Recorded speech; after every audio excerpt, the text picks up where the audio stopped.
जाना, प्लीज मुझे छोड़ दो, मुझे नहीं जाना कहीं। छोड़ दो। तो रणदीप और तनुज है। चल अंदर बैठ। ये तो पूनम को जबरदस्ती लेके जा रहे हैं। लगता है एक और अमीर आदमी को मारने का प्लान है। चल अंदर बैठ।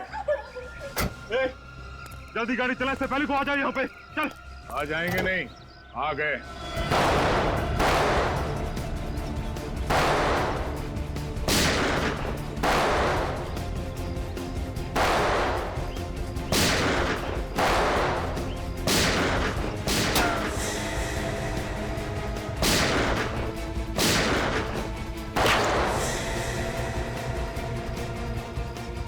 विनीत, कवर करो मुझे। Yes sir.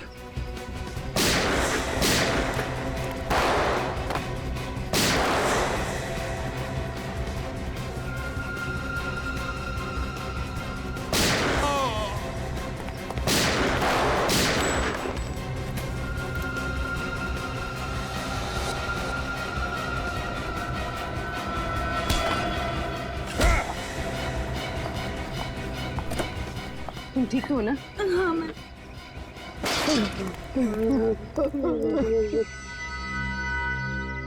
मेरी भतीजी, वो चुन चुन कर अमीर लोगों को फंसा कर शादी करती और मैं उन्हें वीजा का लालच देकर लाखों रुपए ऐंठ लेता था। और जब तुम लोगों को महसूस हुआ कि ये मुर्गी और सोने के अंडे नहीं देगी, तो तुम लोगों ने दो दो खून कर दिए, एक लड़के का और उन मासूम बेचारी लड़कियों का जिन्हें आंखों की बीमारी है। हाँ? ये सब रणदीप का प्लान था। मैं तो सिर्फ सुपारी लेकर खून करता हूँ। तुम्हारा अगला शिकार कौन है? हाँ? और किसका करने वाला है? गौरव का। गौरव कौन? मशहूर बिजनेसमैन गौरव विक्रांत। वो इस वक्त हेमा से शादी कर रहा है। कहाँ है ये शादी? ये शादी कहाँ है?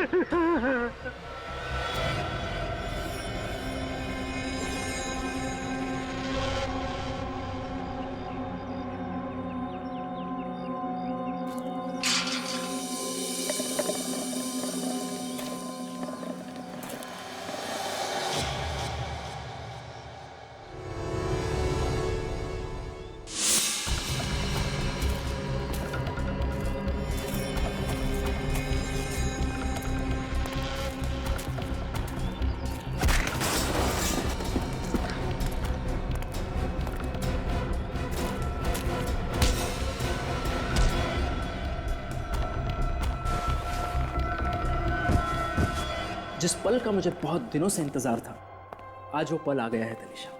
तुम्हें पता है, तुमसे शादी करना मेरी जिंदगी का सबसे अहम फैसला है। गलत। गलत? सबसे सही फैसला तो ब्राजील जाने का है ना गौरव? गौरव ब्राजील जाए या ना जाए, तुम जरूर जाओगी जेल।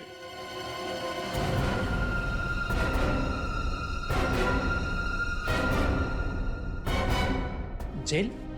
आप लोग मेरी बीवी को जेल में डालेंगे? सिर्फ जेल में ही नहीं डालेंगे, बल्कि आपकी बीवी को बड़े सम्मान के साथ फांसी के फंदे पर चढ़ाएंगे।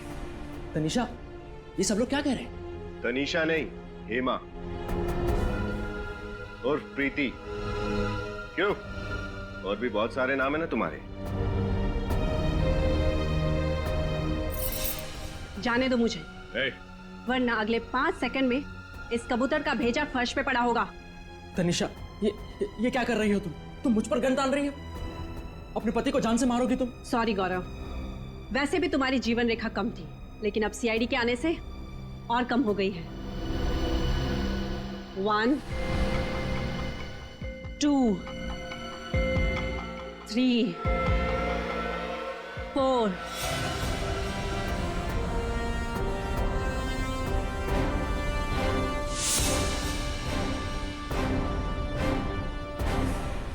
जाने दो मुझे। जाने दूं?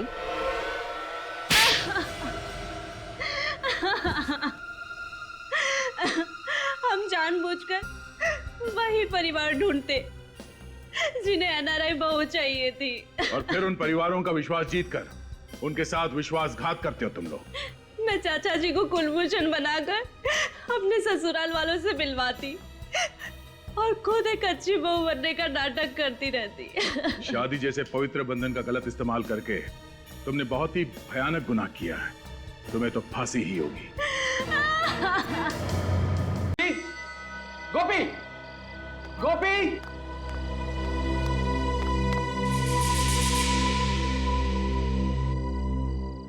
गोपी, गोपी, जी साहब, गोपी, आया साहब। कहाँ थे तुम? तुम्हें पता है ना कि रोज रात को खाना खाने के बाद मुझे चाय चाहिए होती। जी सर, लाया। जल्दी लेकर आओ।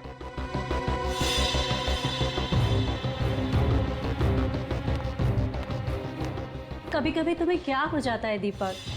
तुम्हें पता है ना कि गुस्सा करते हुए तुम बिल्कुल अच्छे नहीं लगते।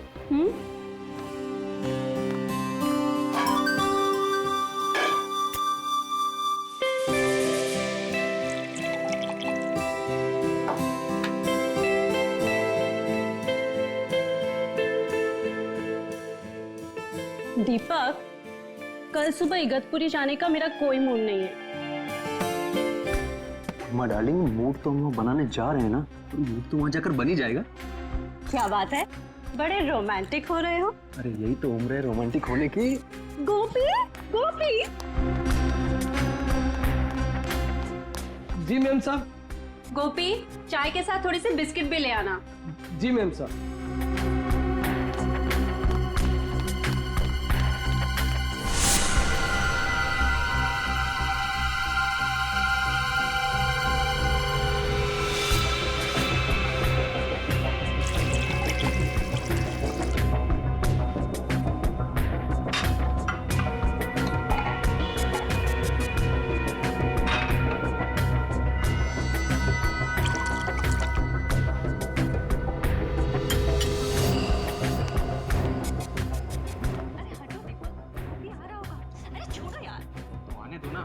अरे शादी की है मैंने तुमसे, कोई भगा के थोड़ी लाया हूं।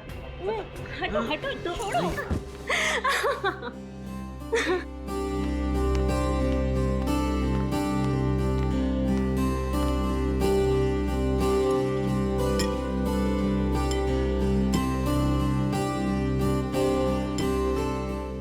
गोपी, तुम्हारी इलायची वाली चाय का तो कोई जवाब ही नहीं, और तुम्हारी जैसी चाय ना दुनिया में कोई नहीं बना सकता। ए सुनो, अभी तुम अपने कमरे में जाओ।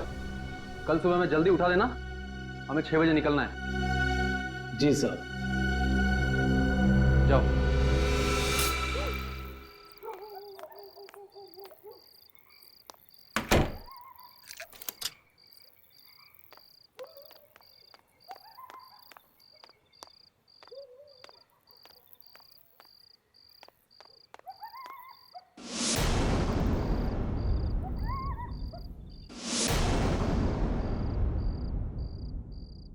दीपक, हेमा, दीपक, दीपक, दीपक रेडी?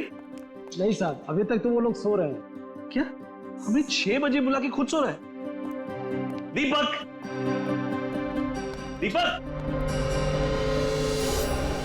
क्या हुआ? कुछ जलने की बू आ रही है ना? मुझे भी आ रही है। तब आओ देखते। दीपक,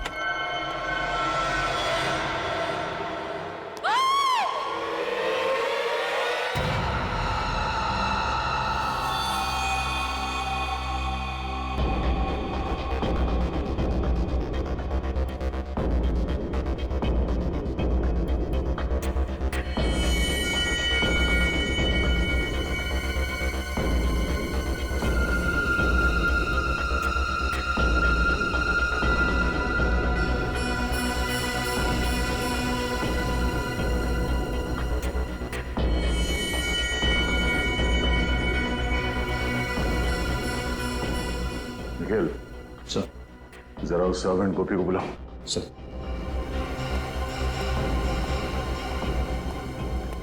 गोपी, इधर आओ।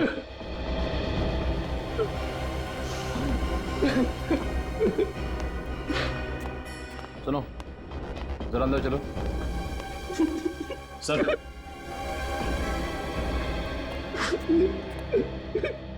गोपी, कल रात जब यहाँ पे आग लगी तब तुम कहाँ थे? सर, अपने कमरे में सो रहा था। तुम सो रहे थे? तुम्हारे साहब और मेम साहब यहाँ पे चीख रहे थे, चिल्ला रहे थे और तुम खर्राटे मार रहे थे। ऐसी कौन सी नींद है तुम्हारी जो इनके चीखने पे या आग के धुएं से नहीं खुली? अरे नहीं सर, हमारा कमरा वहाँ नीचे है ना, वहाँ धुआं नहीं पहुंचा, इसलिए। मगर चीखे तो पहुंची होंगी ना? कान में रुई डाल के सो रहे थे क्या? अरे नहीं सर, चीखें नहीं सुनाई थी, नहीं भाग के ना हमने साहब को बचाता ना, वो तो थोड़ी सी पी ली।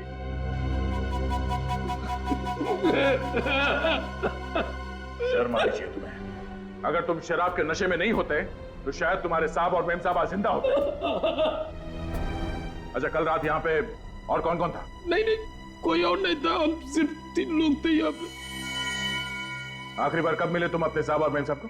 रात के 10:30 बजे साहब और मेम साहब को चाय पीने की आदत थी ना, सोने से पहले चाय पीते थे। मैं चाय देने आया था, तभी देखा। उस वक्त उन दोनों में क्या बातें हो रही? किसी बात से परेशान थे वो? ना ना, बिल्कुल नहीं, वो तो आपस में मजाक कर रहे थे, जैसे शादी के नए जोड़े होते हैं वैसे ही बिल्कुल मजाक कर रहे थे। और मेम साहब ने तो मेरी तारीफ भी की थी, तुझसे चाय इलायची की चाय दुनिया में कोई नहीं बना। मुझे क्या पता था वो चाय उनकी जिंदगी की आखिरी चाय हो जाएगी।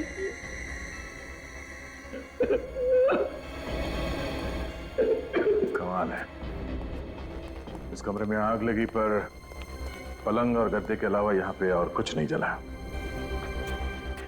पर सर, जब दीपक और हेमा आग में जल रहे थे वो चुपचाप सोते रहे, वो चीखे क्यों नहीं, चिल्लाए क्यों नहीं, यहाँ से भागे क्यों नहीं? पर कहीं ऐसा तो नहीं कि पहले दोनों को मार के बेड पे सुला दिया और बाद में आग लगा दी? अब ये तो डॉक्टर सालों के ही बताएंगे कि मार के सुलाया है या सुला के मारा है।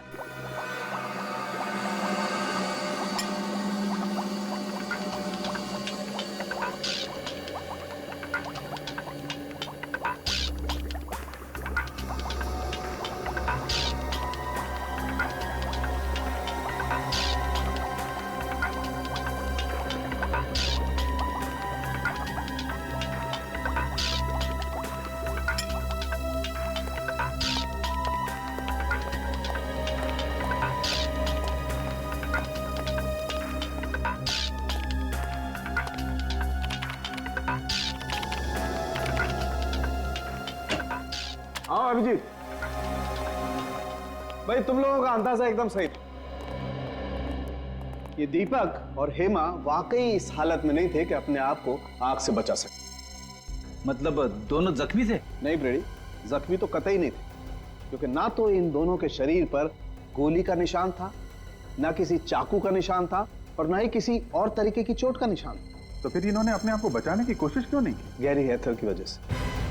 गैरी हैथर? ये क्या है डॉक्टर साहब? पूर्वी एक किस्म का केमिकल होता है जो अधिकतर एनेस्थीसिया या बेहोश करने की दवाइयों में मिलाया जाता है, और वही गैरी हैथर मुझे इन लोगों की चाय में मिला। ओह, तो जब आग लगी थी तो दोनों बेहोश थे?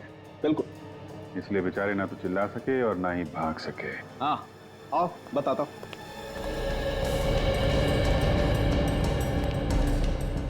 ये देखो, टेबल लैंप के इस वायर को शॉर्ट किया गया। अब जैसे ही ये टेबल लैंप जला होगा, ये वायर धीरे धीरे गर्म होना शुरू हुआ होगा, और इतना गर्म हो गया होगा कि इसमें स्पार्क हुआ होगा, और उस स्पार्क की वजह से आग लग गई होगी। ओह, तो आग इससे लगी? ये तो तुम लोग पता करो। आग कैसे भी लगी हो डॉक्टर साहब, लेकिन ये तो पक्का है कि दोनों का खून हुआ है। एक मर्डर है। खूनी को मालूम था कि दोनों रात में सोने से पहले चाय पीते हैं, इसलिए चाय में उसने बेहोशी की दवा मिला दी और दोनों को बेहोश कर दिया। कुछ देर के बाद शॉर्ट सर्किट हुआ और आग लग गई। सर, घर का नौकर गोपी कह रहा था कि रात को 10:30 बजे चाय देने के बाद वो अपने कमरे में सोने चला गया था। रात को मेन गेट उसी ने बंद किया और फिर सुबह उसी ने खोला। सर, तो कहीं ये सब गोपी ने तो नहीं किया? हो सकता है। मुझे लग रहा है कि ये काम अकेले गोपी के बस का नहीं है, कोई और भी है जो इसके साथ मिला हुआ है।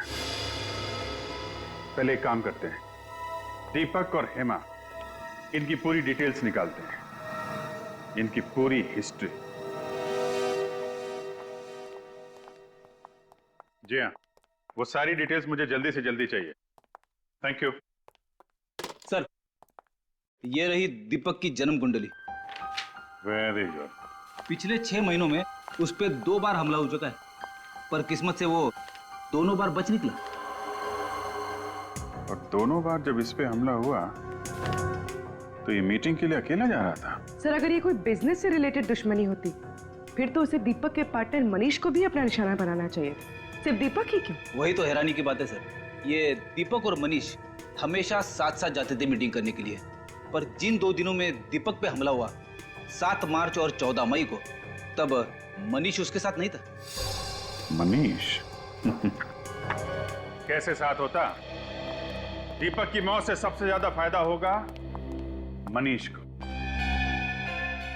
और दीपक के घर बिना रोक टोक कौन आ जा सकता है? मनीष। दीपक सोने से पहले चाय पीता था, यह बात किसको मालूम होगी? गोपी और मनीष को। सर दीपक मेरा बिजनेस पार्टनर ही नहीं बल्कि मेरा दोस्त था, दोस्त नहीं बल्कि मेरे भाई जैसा था। अगर दीपक तुम्हें इतना ही प्यारा था तो उसका खून क्यों करवाया तुमने? क्या कह रहे हैं आप? मैं दीपक को क्यों मरवाऊंगा? 7 मार्च और 14 मई को जब दीपक मीटिंग्स के लिए जा रहा था तब उस पे जानलेवा हमले हुए थे या नहीं? जी हुए थे। और दीपक के साथ तुम हर मीटिंग में जाया करते थे। जी। तो फिर इन 2 मीटिंग्स में तुम दीपक के साथ क्यों नहीं गए? शायद मेरी किस्मत अच्छी रही। तुम्हारी किस्मत अच्छी नहीं, बल्कि ये दोनों हमले तुम्हें करवाए। लेकिन सर मैं ऐसा क्यों करवाऊंगा? क्योंकि दीपक के मरने से सबसे ज्यादा फायदा तुम्हें होने वाला, ये सारा बिजनेस तुम्हें मिल जाता, तुम इसके अकेले मालिक बन जाते। वो तो दीपक नहीं मरता तब भी मैं मालिक बन जाता। क्या मतलब? देखिए दीपक इस बिजनेस से परेशान हो चुका था और उसने ये बिजनेस छोड़ने का फैसला कर लिया था। क्यों? आइए मेरे साथ।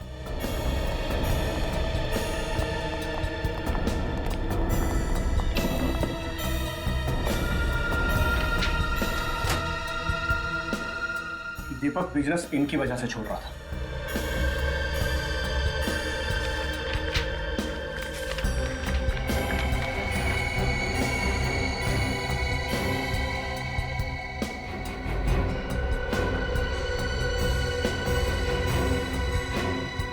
ये तो धमकी भरी चिट्ठियां है। ये चिट्ठियां कौन भेजता था? पता नहीं सर, है कोई गुंडा जो हर महीने हमसे 5 लाख रुपए मांगता था और कहता था अगर पैसे नहीं दोगे तो 5 लाख टुकड़े कर दूंगा। तुमने पुलिस में रिपोर्ट नहीं लिखवाई? नहीं सर, दीपक इन चीजों की परवाह नहीं करता था और वो इस दादागिरी के सख्त खिलाफ था और मुझे भी वो पैसे देने से मना करता था। ये चिट्ठियां आती कैसे थी? कभी गाड़ी के कांच पर लगी हुई मिलती थी तो कभी ऑफिस के दरवाजे के नीचे मिलती थी। अरे साहब आप लोग ये क्या कह रहे हैं? साहब की चाय में बेहोशी की दवा क्यों मिलाऊंगा आखिर में? ताकि दीपक और हेमा सोते रहे, कमरे में लगी आग से वो खुद को बचा ना पाए। इतनी घिनौनी हरकत तुम सपने में भी नहीं कर सकते। और साहब के साथ नमक हरामी करने से पहले हम अपनी जान न दे देते। समझ क्या रखे आप लोग? देख ये सब बातें किताबों में अच्छी लगती हैं, और सच तो ये है थोड़े से पैसे के चक्कर में तेरा ईमान टकमका गया, तूने अपने साहब और मेम साहब की जान ले ली, समझा? अरे झूठे साहब, ये झूठे। किसने दिए थे तुम्हें पैसे ये सब करने के लिए, बताओ? किसी ने नहीं दिए सब। तो फिर तुमने चाय में वो नशे की दवाई क्यों मिलाई? हाँ, लैम्प के साथ छेड़खानी क्यों की तुमने?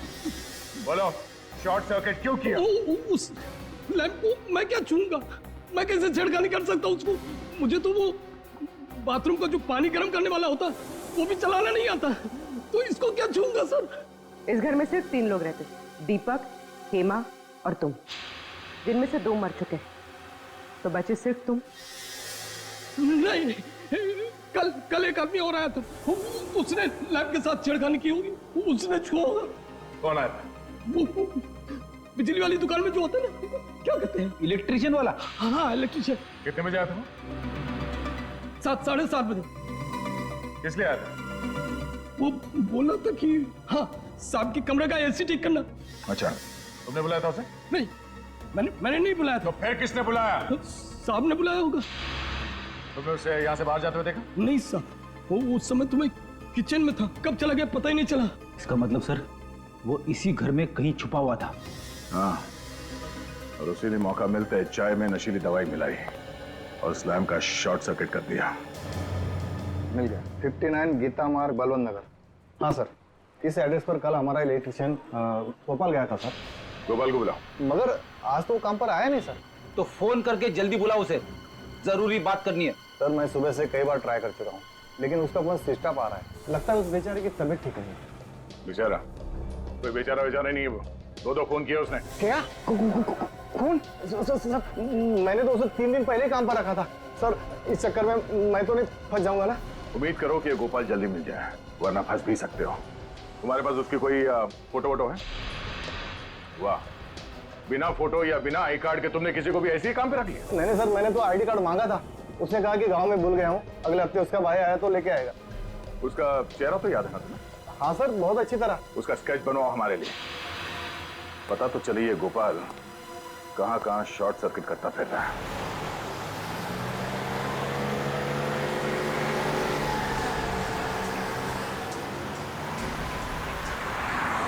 सर उस इलेक्ट्रिशियन ने बहुत लंबी चौड़ी प्लानिंग की दीपक और हेमा को मारने। सर ना सिर्फ उसने उनके लैम्प के तार के साथ छेड़खानी की, बल्कि उनके चाय में बेहोशी की दवा भी मिला दी। मुझे तो लगता है कि एसी ठीक करने के बाद भी वो घर से गया ही नहीं होगा, वहीं पे कहीं छुप के बैठा होगा, इंतजार कर रहा होगा कि कब वो दोनों वापस आएंगे और कब वो उनकी चाय में वो बेहोशी की दवा मिलाएगा। पर यह बात तो सिर्फ दीपक का नौकर गोपी ही जानता था कि उन दोनों को रात में चाय पीने की आदत है। सर मुझे तो लगता है ये गोपी भी इस जुर्म में शामिल है, क्योंकि सर बिना किसी अंदर वाले की मदद के ये गुनाह कर पाना थोड़ा मुश्किल लगता है सर। गुनाह किसी अंदर वाले ने किया है या किसी बाहर वाले की मदद से किया गया है, ये तो स्केच की पहचान होने के बाद ही पता चलेगा। हाँ श्रेया, अच्छा उस इलेक्ट्रिशियन का स्केच है हमारे क्रिमिनल रिकॉर्ड में? क्या नाम है उसका? ओके ठीक। हाँ बोलो। अच्छा ठीक। सर वो इलेक्ट्रिशियन गोपाल एक तनुज नाम का पुराना मंझा हुआ अपराधी। तनुज? और वो धमकी भरे खत, उसका कुछ पता चला? हाँ सर, उन पे लगे हुए इंग्लिश के निशान बताते कि वो रंगा नाम के मुजरिम थे। सर इस रंगा का भी पुराना रिकॉर्ड है, बिल्डर्स बिजनेसमैन वगैरह को धमका के पैसे लेते। तब ये तनुज रंगा के लिए काम कर रहा है। और सर रंगा ने शायद उन दोनों को इसीलिए मरवा दिया क्योंकि दीपक ने उसे पैसे देने से इनकार कर दिया। लेकिन सर हम इस रंगा तक पहुंचेंगे कैसे, क्योंकि हमारे पास इसका कुछ अता पता भी नहीं है। निखिल, चूहे को बिल से बाहर निकालने का सबसे अच्छा तरीका क्या है जानते हो? क्या है सर? चूहे के बिल के बाहर रोटी का टुकड़ा फेंको और आराम से बैठ के तमाशा देखो। इस रंगा नाम के चूहे को बाहर निकालने के लिए रोटी खिलाएगा मनीष, दीपक का पार्टनर मनीष।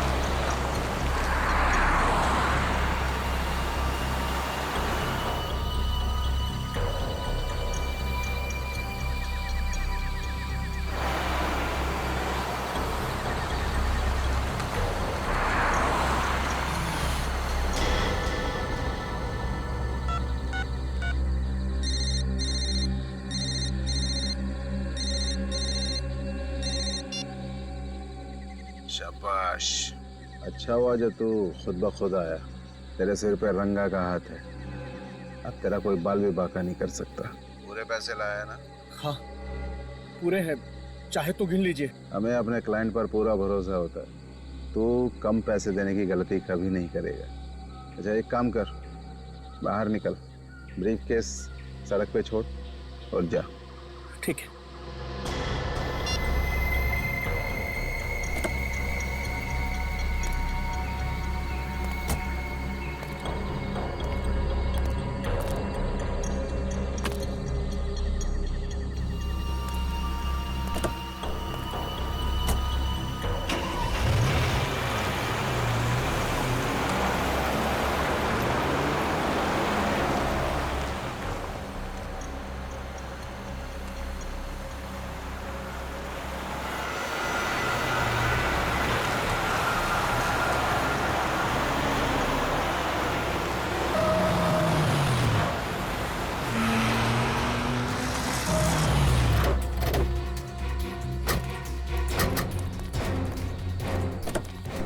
बाहर निकल। सीआईडी धोखा किया उसने मेरे साथ, छोड़ूंगा नहीं मैं उसको। सीआईडी के सामने धमकी देता है। विनीत, गाड़ी में से बैग निकालो। जाने दो मुझे, रंगा नाम है मेरा, रंगा। मेरा नाम से ही पत्ते थर थर कांपते हैं। और मेरा नाम दया है। मेरा नाम सुन के मुजरिम सूखे पत्ते बन जाते हैं।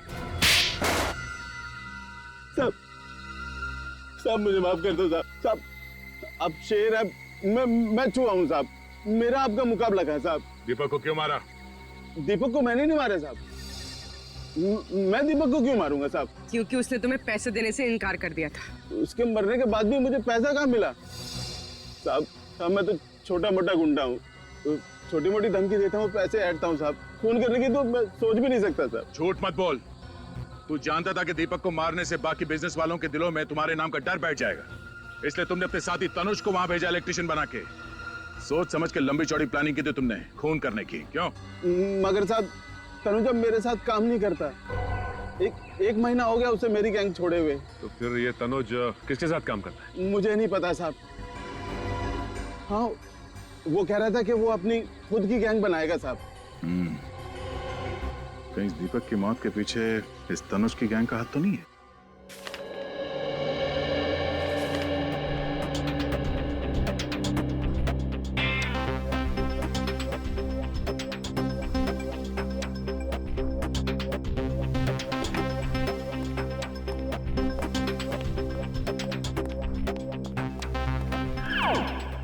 सर, आपने कभी कबड्डी खेली है? कबड्डी? कबड्डी? हाँ, कॉलेज के दिनों में तो बहुतों को चित किया हमने। पर ये सवाल पूछ क्यों रहे हो? कुछ मैच वैच होने वाला है क्या? अरे नहीं सर, दरअसल बात यह है कि तनुज को लेकर मेरे दिमाग में कुछ सवाल आपस में कबड्डी कबड्डी खेल रहे, और जब तक उन सवालों के जवाब मुझे मिल नहीं जाते तब तक मेरी सांस अटकी रहेगी। अच्छा, चलो बताओ, कौन से सवाल हैं जो तुम्हारे पेट में उछल कूद रहे हैं? पहला सवाल तो ये कि अगर तनुज रंगा की गैंग में है ही नहीं तो फिर उसने ये जुर्म क्यों किया? ना तो दीपक के घर से पैसे चोरी हुए और ना ही उसकी तनुज के साथ कोई पुरानी दुश्मनी थी। दुश्मनी तनुज की नहीं फ्रेडी, किसी और की थी। कोई तो है जिसे दीपक की मौत से बहुत बड़ा फायदा पहुंचने वाला है, उसने ये सब करवाया है। सर एक अजीब सी बात पता चली। हाँ? क्या बात है? सब परसों हाईवे नंबर 47 पे एक एक्सीडेंट हुआ था किसी नरेश का। उसमें भी हस्बैंड और वाइफ दोनों जलकर मर गए थे। अच्छा, उनका इस केस से कुछ लेना देना है? हाँ सर, 4 बातें एक जैसी इन दोनों केसेस में। पहली, नरेश की भी दीपक की तरह नई नई शादी हुई थी। दूसरी, नरेश और उसकी वाइफ दोनों ने खुद को आग से बचाने की कोशिश नहीं की। और तीसरी बात सर, उन दोनों की बॉडी में से भी वही कैरी हैथर नाम का केमिकल पाया गया जो इंसान को बेहोश कर देता है। और चौथी बात? चौथी और सबसे अहम बात सर, नरेश भी दीपक की तरह अमीर सक्सेसफुल बिल्डर था। बिल्डर? हाँ। है कौन ये सिर्फ बिल्डर लोगों को ही निशाना बना रहा है? इस नरेश और उसकी बीवी की बॉडीज कहाँ हैं? सर उन दोनों की बॉडीज पुलिस मॉर्ग रूम में है। एक काम करो, बॉडीज को फोरेंसिक लैब भिजवा दो। सर नरेश कुमार, इनके घर वालों से भी मिलना पड़ेगा। हमारी तो कुछ भी समझ में नहीं आ रहा है साहब कि खूनी कौन होगा। मेरे बेटे की तो किसी से दुश्मनी भी नहीं थी साहब, किसी से दुश्मनी नहीं। और आपकी बहू प्रीति की? वो बेचारी तो यहाँ ज्यादा किसी को जानती तक नहीं थी, कनाडा में ही पली बड़ी थी। तो क्या उसने शादी के बाद यही रहने का मन बना लिया था? नहीं, बल्कि नरेश ने अपना बिजनेस छोड़ के प्रीति के साथ कनाडा जाके सेटल होने का प्लान बनाया था। यानी नरेश भी अपना बिजनेस छोड़ना चाहता था, बिल्कुल दीपक की तरह। अच्छा, ये नरेश अपना बिजनेस क्यों छोड़ना चाह रहा था? कुछ मालूम है आप लोगों को? वो हमसे बिजनेस की बातें शेयर नहीं किया करता था। तो क्या पिछले कुछ दिनों में वो परेशान था या उसे किसी तरह की धमकियां मिल रही थी? धमकियों का तो पता नहीं, लेकिन कुलभूषण की वजह से वो बहुत परेशान था। कुलभूषण की वजह से? ये कुलभूषण कौन है?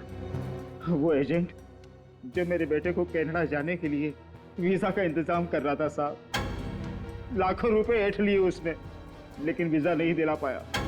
ये वीजा ना दिलवा पाने पे क्या उसने आपके पैसे लौटाए? बिल्कुल नहीं, बल्कि धमकियां और देकर गया कि अगर आप दोनों सलामती चाहते तो पैसों को भूल जाओ। तो आप लोगों को पुलिस की मदद लेनी चाहिए थी ना? लेना तो चाहता था, पर डरता था कि कहीं बहू फंस न जाए। लेकिन आपकी बहू कैसे फंस सकती है? क्योंकि प्रीति ने नरेश को कुलभूषण से मिलवाया था। आपकी बहू प्रीति ने? हाँ। तो क्या प्रीति कुलभूषण को पहले से जानती थी? हाँ। प्रीति कुलभूषण को बहुत अच्छे से जानती थी, बहुत पहले से। और उसने कहा था कि उसकी फैमिली का वीजा कराने में भी कुलभूषण ने उसकी मदद की थी। हम आपके बेटे और बहू की फोटो देख सकते हैं? वो दूसरे वाले घर पर है साहब। मेरे बेटे नरेश की मौत के बाद मेरा वहां पर मन नहीं लगता था साहब, इसलिए हम लोग यहाँ पर आ गए। लेकिन फिर भी साहब, मैं आज शाम तक आपको फोटो भिजवा देता हूँ। थैंक्स। लगता है हमें भी कनाडा का वीजा लेना पड़ेगा इस कुलभूषण से।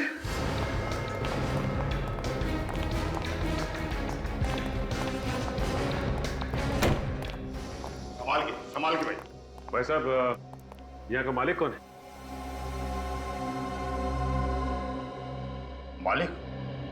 मालिक तो आपके सामने खड़ा है। तो आप हैं कुलभूषण? कुलभूषण मेरा किराएदार था जी, आज ही दुकान खाली करके चला गया। कुलभूषण चला गया? अरे चला क्या गया जी, मैंने उसे निकाल दिया। बहुत शिकायत थी उसके खिलाफ कि वो शराफत की आड़ में बहुत गैरकानूनी काम करता है। भाई साहब, ठीक तरह से निकालिए, कभी भी आ जाएगा, कहेगा मेरा फोटो खराब कर दिया। भाई साहब, ये बताइए कि आपके पास उसकी फोटो तो होगी ना? फोटो तो मेरे पास है, और मैं आपको क्यों दिखाऊं? क्यों? देखिए, हम लोग सीआईडी से, और हमें शक है कि कुलभूषण का हाथ दीपक नाम के बिल्डर के खून में भी। वो दीपक कुमार जो 2 दिन पहले अपने घर में जलकर मर गया था? जी हाँ, हम उसी की बात कर रहे हैं। एक मिनट। ये वो एग्रीमेंट है जिससे दुकान को मैंने किराए पर दिया था। मैं उससे सिग्नेचर करवाने लाया था, उसका फोटो इसमें है, देखिए।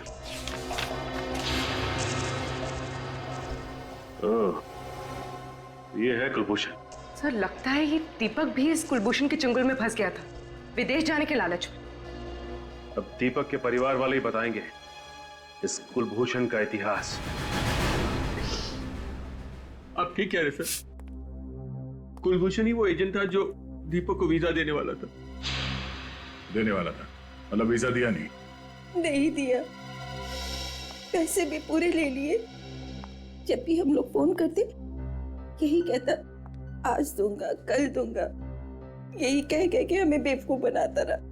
दीपक ने तो बोल भी दिया था कि 1 हफ्ते में वीजा बना के दे देना, नहीं तो पैसे लौटा देना, नहीं तो हम पुलिस में कंप्लेन कर देंगे। फिर क्यों? हमने अपना बेटा खो दिया। अच्छा, अब दीपक को धमकी वाली चिट्ठियां आती थी, इसके बारे में कुछ मालूम है आप लोगों को? नहीं, दीपक ने इसके बारे में कुछ नहीं बताया हमें। अच्छा, इस कुलभूषण को कैसे जानते थे आप लोग? हम नहीं जानते थे, हमारी बहू हेमा अच्छी तरह से जानती थी, उसी ने हमें मिलवाया था। पर हेमा तो बाहर पली बड़ी है, तो वो कुलभूषण को कैसे जानती थी? मुझे नहीं मालूम। नरेश को कुलभूषण से मिलवाया उसकी बीवी प्रीति ने, और दीपक को मिलवाया हेमा ने। और सर, हेमा और प्रीति दोनों ही कुलभूषण को अच्छी तरह से जानती थी, विदेश में पली बड़ी होने के बावजूद। लगता है प्रीति और हेमा दोनों का आपस में कोई ना कोई कनेक्शन है।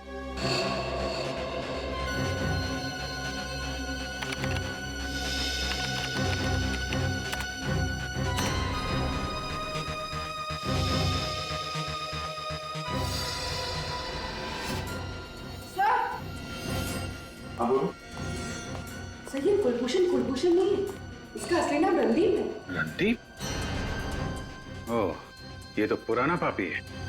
इतने सारे केसेस है इसके ऊपर, 420 के। हाँ सर, ज्यादातर घपले इसने लोगों को विदेश ले जाने का झांसा देकर किए हैं। अमेरिका, इंग्लैंड, कनाडा, ऑस्ट्रेलिया का परमानेंट वीजा दिलवाने का झूठा वादा करके ये लोगों से लाखों रुपए ऐंठता था। और इसके आखिरी दो शिकार थे दीपक और नरेश। मगर सर, इस रणदीप ने तो कई सारे लोगों को चुना लगाया होगा, तो फिर इसने दीपक और नरेश की जान क्यों ली? शायद उन दोनों को रणदीप की असलियत के बारे में पता चल गया होगा, इसलिए रणदीप ने तनुज की मदद से दोनों को रास्ते से हटा दिया। सर इसमें ये भी लिखा है कि ये रणदीप शादियां भी करवाता था, अमीर परिवारों के लड़कों के लिए एनआरआई बहुएं भी लाता था। अच्छा, एनआरआई शादियां? ये इस रणदीप की एक और तरकीब होगी लोगों को फंसाने की। सर, लगता है ये रणदीप उन्हीं लोगों को अपने जाल में फंसाता होगा जिन्हें या तो विदेश जाने का चस्का है या फिर विदेश में रहने वाले भारतीय लोगों से शादी करने का। मगर हेमा इस रणदीप की इतनी तारीफ क्यों कर रही थी? दीपक के माता पिता ने बताया था ना कि कुलभूषण हेमा को काफी सालों से जानता था। पर सर, दीपक के माता पिता तो ये भी कह रहे थे कि हेमा ऑस्ट्रेलिया में पली बड़ी है, फिर इसका इंडिया में रहने वाले 420 रणदीप से पाला कैसे पड़ गया? और नरेश के माता पिता भी कह रहे थे कि उनकी बहू प्रीति काफी सालों से कुलभूषण को जानती थी। सर, इस रणदीप ने पहले हेमा और प्रीति को अपने जाल में फंसाया और फिर उनके जरिए दीपक और नरेश को अपना शिकार बनाया।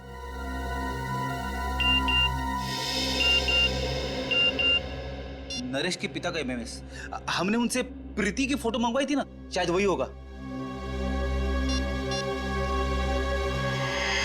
हाँ सर, ये प्रीति है। सर ये तो हेमा है। ये इसका मतलब हेमा और प्रीति दोनों एक ही हैं। ये क्या चक्कर है?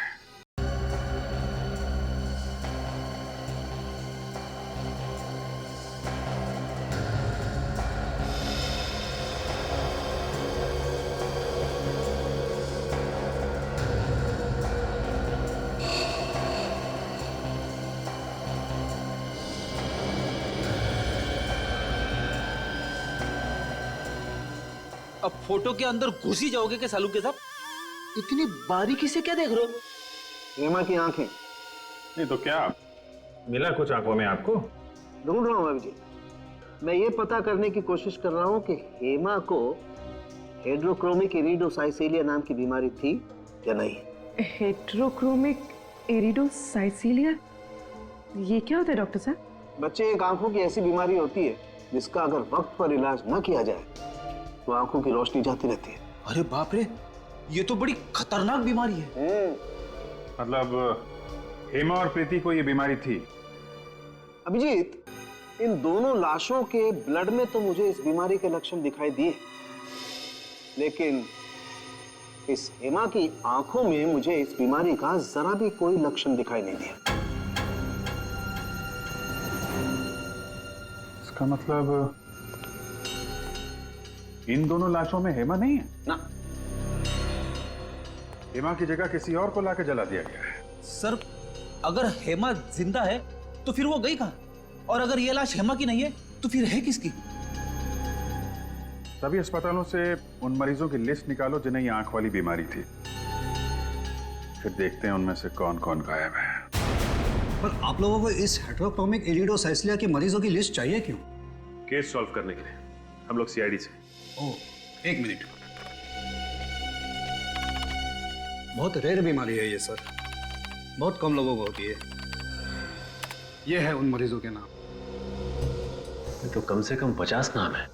श्रेया, काम करो, मिसिंग पर्सन्स ब्यूरो की लिस्ट निकालो और देखो इन मरीजों में कोई है क्या।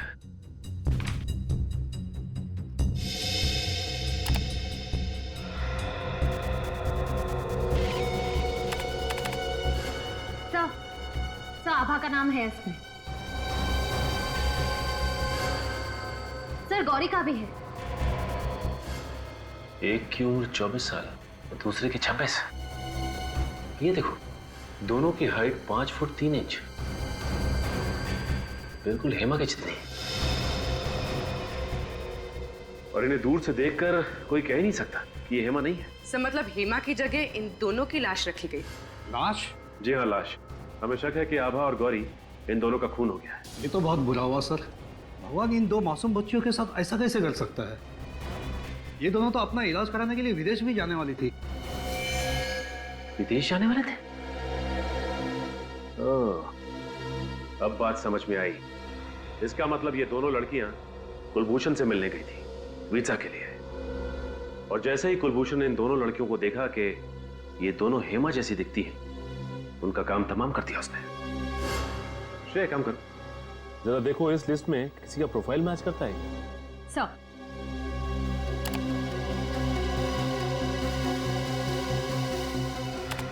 सर, सर है, ये पूनम इसकी प्रोफाइल हेमा के प्रोफाइल से मैच करती है। तो इसका मतलब पूनम की जान भी खतरे में है। सर ये रहा बंगला नंबर 23। सर पूनम यहीं रहती है।